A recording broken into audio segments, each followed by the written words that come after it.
Hi welcome to Suman TV. Viewers, సాధారణంగా మన బాడీలోని ఏ పార్టీకి మన పెయిన్ వచ్చినా కూడా, ఈవెన్ నర్వ్ పెయిన్ వచ్చినా, జాయింట్ పెయిన్ వచ్చినా, మజిల్ పెయిన్ వచ్చినా, సో ఎలాంటి పెయిన్స్ వచ్చినా కూడా మనం వెంటనే చూస్ చేసుకునే ఆప్షన్ పెయిన్ కిల్లర్స్ వేసుకోవడం. సో పెయిన్ కిల్లర్స్ వేసుకోగానే మన పెయిన్ అనేది ఆటోమేటిక్గా తగ్గుతుంది. సో పెయిన్ తగ్గిపోతే మన ప్రాబ్లమ్ సార్ట్ అవుట్ అయిపోయినట్టేనా? ఇంటర్నల్‌గా ఇంకా ఏమైనా ఈ పెయిన్ కిల్లర్స్ వల్ల డ్యామేజ్ జరుగుతుందా? సో ఎంతవరకు మనం అసలు పెయిన్ కిల్లర్స్ తీసుకునే అవకాశం ఉంటుంది? దీనికి శాశ్వత పరిష్కారం అసలు ఏముంటుంది? ఫర్ సపోజ్ మనకు నీ పెయిన్ వచ్చింది. నీ పెయిన్‌కి మనం పెయిన్ కిల్లర్స్ తీసుకోవటం వల్ల ఏమైనా యూజ్ ఉంటుందా? లేకపోతే ఇంకా నీ జాయింట్ ఎఫెక్ట్ అయ్యే ఛాన్స్ ఎంతవరకు ఉంటుంది? సో ఈ విషయాలన్నీ కూడా మాట్లాడేద్దాం. మనతో పాటు ఉన్నారు ఈపియాన్ పెయిన్ మేనేజ్మెంట్ నుంచి డాక్టర్ సుధీర్ ధారా గారు మనతో పాటు ఉన్నారు. సార్‌తో మాట్లాడేద్దాం. Hello sir. Hi Sujitha. Sir, so నేను ఇప్పుడు చెప్పినట్టుగానే so pain killers sir. So ఏ బాడీలో ఏ పార్ట్‌కి ఏ పెయిన్ వచ్చినా కూడా సో ఆటోమేటిక్‌గా అందరూ కూడా పెయిన్ కిల్లర్ వాడడం అనేది చాలా పరిపాటి అయిపోయింది నౌడేస్. సో పెయిన్ కిల్లర్స్ మనం తీసుకుంటున్నాం. పెయిన్ అయితే అప్పటికప్పుడు తగ్గిపోతుంది కాబట్టి సో ఆటోమేటిక్‌గా మన పనులన్నీ మనం చేసేసుకుంటూ ఉంటాం. సో ఇది శాశ్వత పరిష్కారం ఎందుకు కాదు పెయిన్ కిల్లర్స్ అనేది? ఎందుకు టెంపరరీ పరిష్కారంగా ఉంటుంది? ఇప్పుడు మనం పెయిన్ కిల్లర్ ఎప్పుడైనా వాడినప్పుడు కూడాను మనం ముందు గమనించాల్సిన విషయం ఏంటంటే మనం ఎందుకు వాడుతున్నాం, ఆ పెయిన్ కిల్లరు ఏం చేస్తుంది, అసలు ఎక్కడ నొప్పి వచ్చింది, ఎక్కడ నొప్పి వస్తే ఆ పార్ట్లో ఏం డ్యామేజ్ అయింది, ఏం డ్యామేజ్ అవడం వల్ల నువ్వు పెయిన్ కిల్లర్ వేసుకుంటున్నావు, పెయిన్ కిల్లర్ పోయి ఆ డ్యామేజ్ అయిన స్ట్రక్చర్ని ఎట్లాగా ఉపశమనం కలిగిస్తుంది అన్నది తెలుసుకోవాలి అందరు కూడా. ఎందుకంటే పెయిన్ కిల్లర్స్ మీరు ప్రతి మెడికల్ షాప్లో ఎక్కడ పోయినా కానీ నీకు 10 స్ట్రిప్పులు ఏమన్నా ఇచ్చేస్తుంటారు. So easy level over the counter అంటారు. ఓవర్ ద కౌంటర్కి పోయి నాకు నొప్పి ఉంది అనగానే ఆ మెడికల్ షాప్ కూడా వాడు బ్రెయిన్ యూజ్ చేసి ఈ నొప్పి ఈ ట్యాబ్లెట్ తీసుకెళ్ళవు, ఇది తీసుకెళ్ళని చెప్పి అది రొటీన్ అయిపోయింది. పర్టికులర్గా విలేజెస్లో చాలా భయంకరంగా వాడతారు పెయిన్ కిల్లర్స్. మనం ఫస్ట్ తెలుసుకోవాల్సిందంటే మోకాల గురించి మీరు ఎత్తారు కదా. మోకాల నొప్పిలో అంటే అరుగుదల వల్ల వచ్చిన మోకాల నొప్పికి ఇన్ఫ్లమేషన్ కారణం. అంటే లోపల గుజ్జు అరిగిపోవడం వల్ల సైనోవియల్ లైనింగ్ అని ఉంటుంది, అది ఇన్ఫ్లేమ్ అవుతుంది. ఇన్ఫ్లేమ్ అవడం అంటే ఇప్పుడు ఇక్కడ దెబ్బ తగిలింది అనుకో, ఇక్కడ కొట్టామనుకోండి వాస్తుందా, వాసి ఎర్రగా కూడా అవుతుంది. సో దాన్ని ఇన్ఫ్లమేషన్ అంటే ఏంటంటే లోపల ఫ్లూయిడ్ కలెక్ట్ అవుతుంది. ఆ ఫ్లూయిడ్ కలెక్ట్ అవడాన్ని ఇన్ఫ్లమేషన్ అంటుంది. వాపు అది లోపల మోకాల్లో ఉంటుంది. వాపు కొన్నిసార్లు కొందరు బయటికి కనపడుతుంది, కొంతమంది కనపడదు. అంటే ఆ ఇన్ఫ్లమేషన్ని తగ్గించే ట్యాబ్లెట్టే ఈ పెయిన్ కిల్లర్. డైక్లోఫినాక్, అసిక్లోఫినాక్, రొఫెకాక్సిబ్, ఎటరోకాక్సిబ్, ఇట్లా చాలా మందులు ఉన్నాయి. కానీ ఇవన్నీ ఏం చేస్తాయంటే అక్కడికి పోయి ఆ ఇన్ఫ్లమేషన్ తగ్గిస్తాయి. ఆ వాపు లోపల జరుగుతున్న సైనోవియల్ లైనింగ్ వాపుని తగ్గిస్తాయి. కానీ తగ్గించిన తర్వాత ఏమవుతుంది, కొంత టైం ఉంటుంది ఆ ట్యాబ్లెట్కి. 4 గంటలు, 5 గంటలు, 6 గంటలు పోగానే మళ్ళీ స్టార్ట్ అవుతుంది. అంటే ఇప్పుడు మనం పెయిన్ కిల్లర్ వాడడానికి ముఖ్య కారణం ఏంటంటే టెంపరీగా ఆ పెయిన్ని తగ్గించుకోవడము, తర్వాత దాని కారణం వెతుక్కోవాలి, మళ్ళీ వెతుక్కొని ఆ కారణాన్ని కరెక్ట్ చేసుకోవాలి. సరే సార్, ఇప్పుడు మీరు పెయిన్ కిల్లర్ మనం స్టార్ట్ చేసాము, మనకి కనిపించేది కేవలం పెయిన్ మాత్రమే కదా, పెయినే కదా మీరు అనుకోవచ్చు. ఇప్పుడు జనరల్గా చాలా మందిలో మోకాళ్ళు అరిగిపోయిన వాళ్ళలో ఒక అపోహ ఏంటంటే ఈ పెయిన్ కిల్లర్ తోటి మనము జీవితాంతం గడిపేద్దాం. ఇప్పుడు ఒక హౌస్ వైఫ్ ఉంటుంది, ఒక 35-40 ఇయర్స్కే నొప్పి వస్తుంది, చెప్పరు ఇంట్లో. ఏది 35-40 ఇయర్స్కే నొప్పి వస్తే నువ్వేంటి పని మానేయాలని డ్రామాలు వేస్తున్నావా, అప్పుడే ఎందుకు ఆవిడ అరిపోదని అత్త అనొచ్చు, హస్బెండ్ అనొచ్చు, చుట్టుపక్కల వాళ్ళు అనొచ్చు. అని ఏం చేస్తారు వీళ్ళు, ఆ మెడికల్ షాప్ పోయి ఒక ట్యాబ్లెట్ తెచ్చుకొని వేసుకుంటారు. ఒక 2 రోజులు బాగానే ఉంటుంది, లేదా హాఫ్ డే బాగుంటుంది, లేదా 1 డే బాగుంటుంది, మళ్ళీ అయిపోయాక తెచ్చుకున్నారు. అట్లా అడిక్ట్ అయిపోతుంటుంది. సార్ అడిక్ట్ అవ్వచ్చా? సరే సార్ వేసుకుందాం, ఏ ఆర్గన్స్ మళ్ళీ దాన్ని అలాగే వేసుకుందాము అని అనుకోవడం అన్నది డేంజర్ అనమాట. ఎందుకంటే దానికి అడిక్ట్ అయితే ఏమవుతుంది అది కూడా తెలుసుకోవాలి కదా. సరే సార్ రోజు వేసుకుంటాను ట్యాబ్లెట్, ఏమవుతుంది, బీపీ మాత్రలు, బీపీ సంవత్సరాల తరబడి, దశాబ్దాల తరబడి వేసుకొని బాగానే ఉన్నారు కదా, షుగర్ వేస్తున్నారు. పెయిన్ కిల్లర్స్ అలా కాదు. పెయిన్ కిల్లర్స్ ఎప్పుడు 4-5 రోజుల కంటే ఎక్కువ వాడితే కిడ్నీ సంబంధిత జబ్బులు వచ్చే అవకాశం ఉంటుంది. So plus liver plus also gastric irritation రావచ్చు. సో అందుకని ఎప్పుడు కూడా పెయిన్ కిల్లర్స్ ఏ డాక్టర్ కూడా 4-5 రోజుల కంటే ఎక్కువ రాయకూడదు.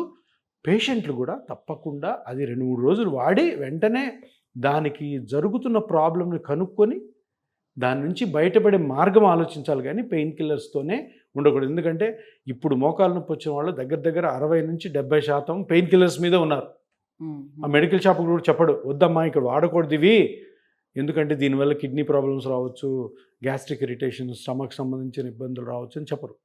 ఇస్తూ ఉంటారు, వీళ్ళు వాడుతూ ఉంటారు. దానివల్ల కిడ్నీ ఫెయిల్యూర్ అయ్యే ఛాన్సెస్ ఎక్కువ ఉంటాయి. అందుకని పెయిన్ కిల్లర్స్ లిమిటెడ్ పీరియడ్ 4-5 రోజుల కంటే ఎక్కువ వాడకూడదు. సో దానికి తగ్గట్టుగా శాశ్వత పరిష్కారం ఏంటి, అసలు ఏం ప్రాబ్లం ఉన్నది అనేది చూసుకొని సార్ట్ అవుట్ చూడాలి చేసుకోవాలి. ఇమీడియట్గా. ఎక్కడన్నా బాడీ పార్ట్ ఎక్కడ నీలో ఇప్పుడు అన్నారు మీరు, నీలో నేను చెప్పినట్టు సైనోవిల్ లైనింగ్ ఇన్ఫ్లమేషన్ వచ్చింది. దానికి రీజన్ కార్టిలేజ్ అరిగిపోవడం.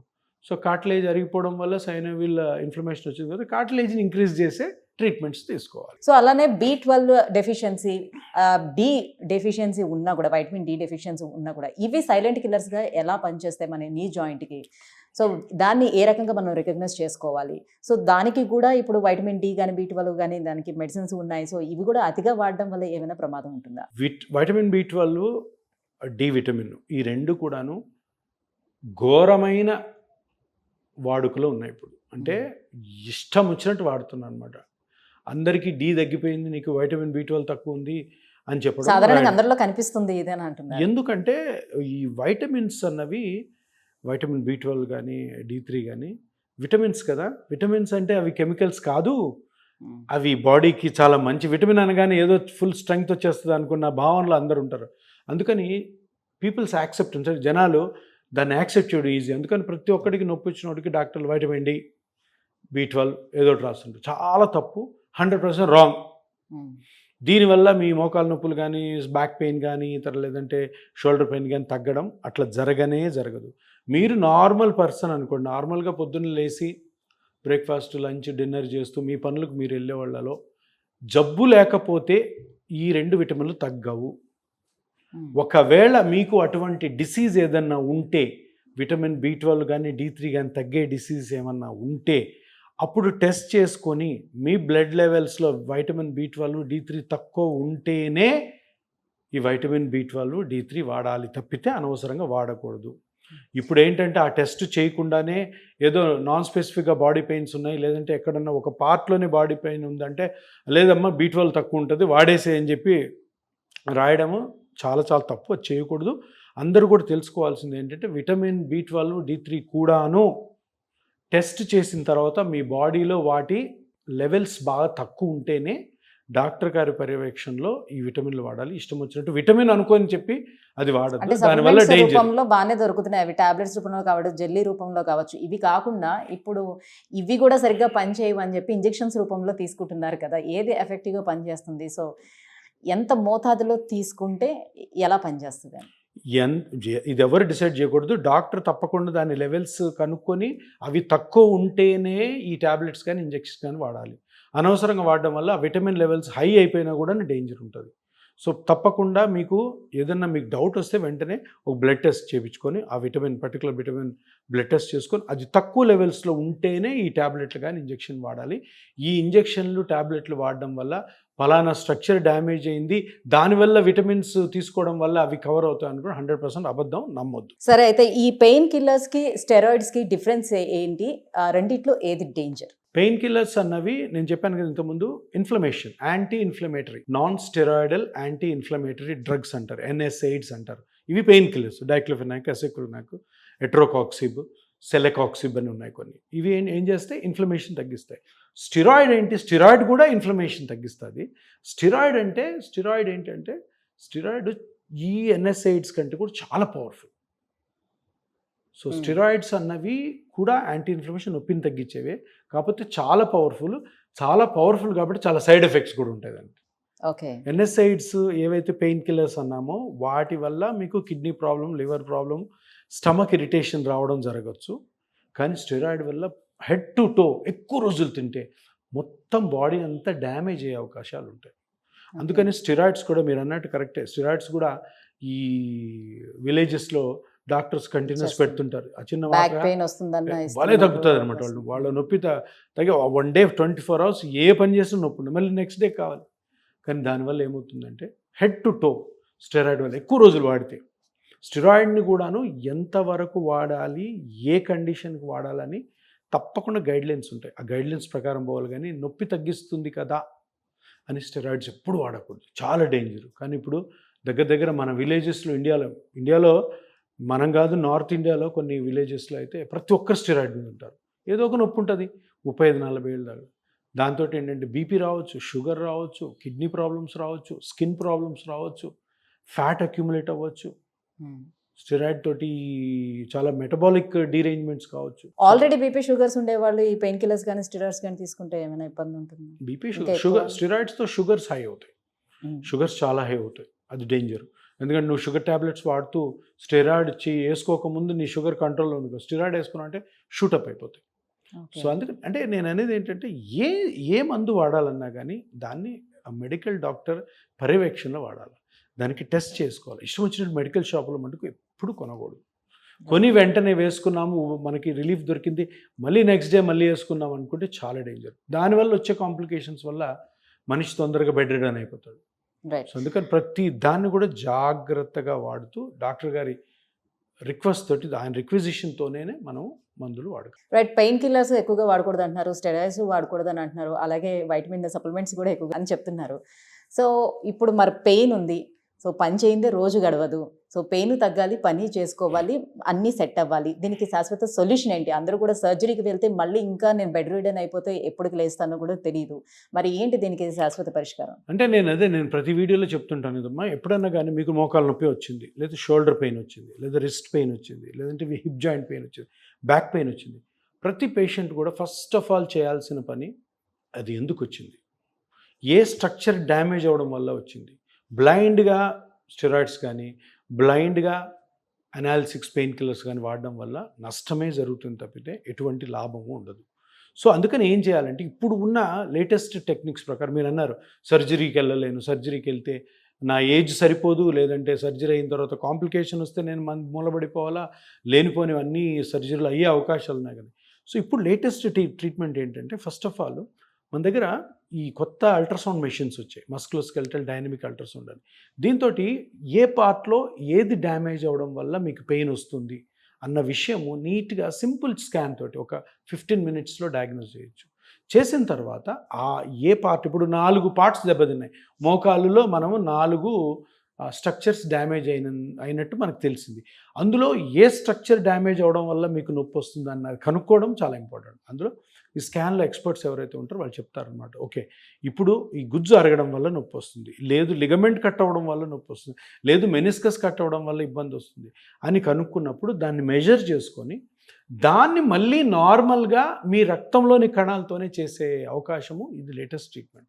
దీన్నే పిఆర్పి థెరపీ కానీ, గ్రోత్ ఫ్యాక్టర్ థెరపీ కానీ, లేదంటే ప్లాస్మా థెరపీ కానీ అంటారు. అంటే మీ బ్లడ్లో ప్లాస్మా ఉంటుంది, ప్లాస్మాలో ప్లేట్లెట్స్ ఉంటాయి, ప్లేట్లెట్స్ మీద గ్రోత్ ఫ్యాక్టర్స్ ఉంటాయి. ఆ గ్రోత్ ఫ్యాక్టర్స్ కరెక్ట్గా ఎక్స్ట్రాక్ట్ చేసి ఎక్కడైతే పార్ట్ డ్యామేజ్ అయిందో, దేనివల్ల అయితే మీకు నొప్పి వస్తుంది, మోకాళ్ళు అయితే కార్టిలేజ్, అది ఎక్కడ అరిగింది, అది ఎంత అరిగింది చూసుకొని అక్కడ మీరు సెల్స్ ఈ గ్రోత్ ఫ్యాక్టర్స్ చేయడం వల్ల అది ఇంప్రూవ్ అవుతుంది.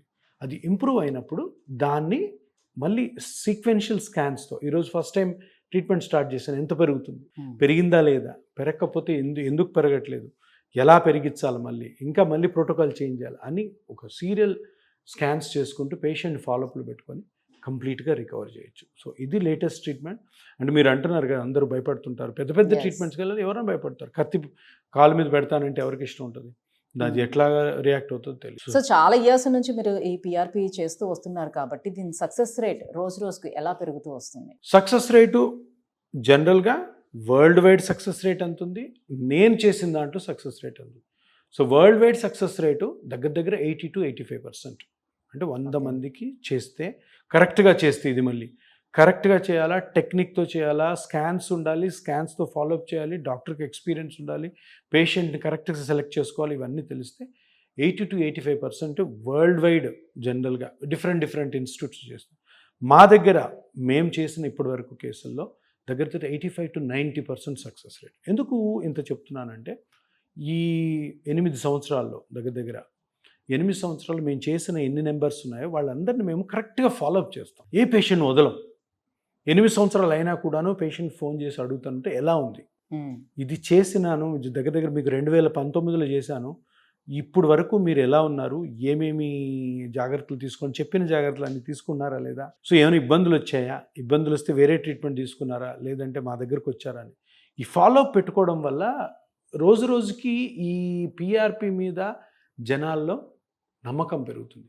ఇంకోటి మాకు కూడా నమ్మకం వస్తుంది, అరే ఇది the best non surgical treatment మోకాళ్ళకి కానీ, షోల్డర్కి కానీ, స్పైన్కి కానీ, హిప్ జాయింట్కి కానీ, యాంకిల్కి కానీ. సో ఇది ఇది ఈ ఫాలోఅప్ ఉండాలి. ఫాలోఅప్ ఉంటే దగ్గర దగ్గర మీరు అడిగిన క్వశ్చన్కి 85 to 90%, 100 మందిలో 85 నుంచి 90 అందరికీ సూపర్ అవుతుందని చెప్పలేము. కొంతమంది 10 to 15, 100లో 10 నుంచి 15 మందికి అంతగా మనం అనుకున్న రెస్పాన్స్ రాకపోవచ్చు. కానీ ఆ పేషెంట్ కూడా వదలం. తప్పకుండా ఆ పేషెంట్ని మళ్ళీ పిలిపించి ఎందుకు రావట్లేదు, వాళ్ళలో తప్పులు ఉన్నాయా, లేదా మన ట్రీట్మెంట్ సరిగా రెస్పాండ్ కాలేదా అన్న విషయాన్ని కనుక్కొని చెప్తుంటాం. ఇంకొకటి చాలా చాలా మందికి అపోహ ఉంది ఏంటంటే, పేషెంట్తో ఈ కార్టిలేజ్ పెరగదు. కొంతమంది డాక్టర్లు అనడం వల్ల కార్టిలేజ్ పెరగదు, కార్టిలేజ్ పెరగదు. కార్టిలేజ్ పెరుగుతుంది కాబట్టే దాన్ని గ్రోత్ ఫ్యాక్టర్ అన్నారు. బ్లడ్లో గ్రోత్ ఫ్యాక్టర్స్ ఉంటాయి. గ్రోత్ ఫ్యాక్టర్ అంటే మీనింగ్ ఏంటి? గ్రో చేస్తుంది. హెయిర్ దగ్గర వేస్తే హెయిర్ని గ్రో చేస్తుంది. ఈ మడతలు వస్తే అక్కడ కానీ పిఆర్పి యూజ్ చేస్తే ఆ గ్రోత్ ఫ్యాక్టర్స్ వల్ల గ్రోత్ వచ్చి స్కిన్ ఆ మడతలు పోతాయి. నీలో కూడాను కార్టిలేజ్ ఏదైతే అరిగిపోయిందో వయసు రీత్యా, అక్కడ గ్రోత్ ఫ్యాక్టర్స్ వేయడం వల్ల కార్టిలేజ్ గ్రో అవుతుంది. దీని రీసెర్చ్ కొన్ని వేల పేపర్లు, వేల రీసెర్చ్లు, వేల రీసెర్చ్ స్టడీస్ అయిపోయినాయి. సో దీంట్లో ఎటువంటి కూడా అపోహ లేదు. కార్టిలేజ్ పిఆర్పితో కరెక్ట్గా చేస్తే తప్పకుండా పెరుగుతుంది. Thank you sir, thank you so much. So pain killers ఎందుకు వాడకూడదు, స్టెరాయిడ్స్ ఎందుకు వాడకూడదు, సో శాశ్వతంగా మన నీ పెయిన్స్ని తగ్గించుకోవడానికి ఉన్నటువంటి బెస్ట్ ఆప్షన్ పిఆర్పి ఏ రకంగా పనిచేస్తుంది అన్న వివరాలు తెలియజేసినందుకు థ్యాంక్ యూ సో మచ్.